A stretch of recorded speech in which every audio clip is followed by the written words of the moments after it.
Les stocks américains ont atteint des niveaux records, les prix du pétrole rebondissent. Est-ce la politique et pas l'économie qui est le moteur clé des marchés en ce moment?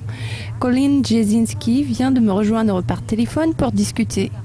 Colin, les républicains ont pris le contrôle du Sénat lors des élections de mi-mandat. Maintenant, étant donné que les républicains n'annoncent pas d'arrêt en hiver ni de défaut souverain, ce facteur a-t-il influencé le sentiment du marché et la confiance des investisseurs ou était-ce un résultat prévisible?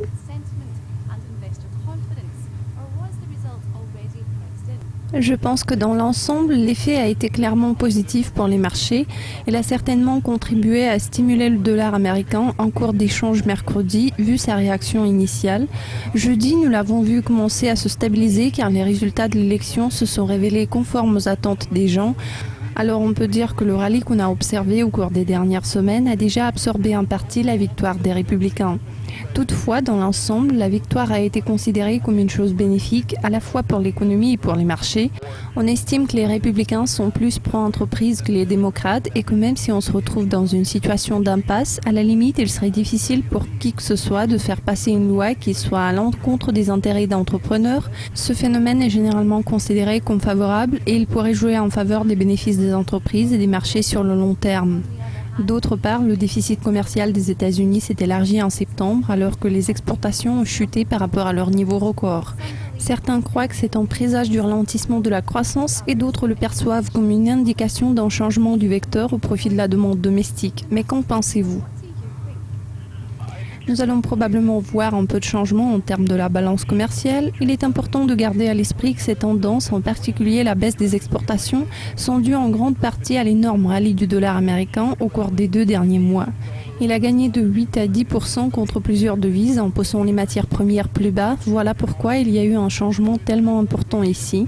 En allant de l'avant, cela suggère que dans le contexte du dollar américain renforcé, les exportations américaines vont devenir plus chères pour d'autres pays, tandis qu'en même temps, les revenus des États-Unis à l'étranger vont être convertis dans le dollar américain à un cours inférieur, ce qui pourra entraîner le renversement de cette grande tendance que nous avons observée sur la monnaie pendant quelques dernières semaines, et l'accent principal pourra être mis sur l'économie domestique.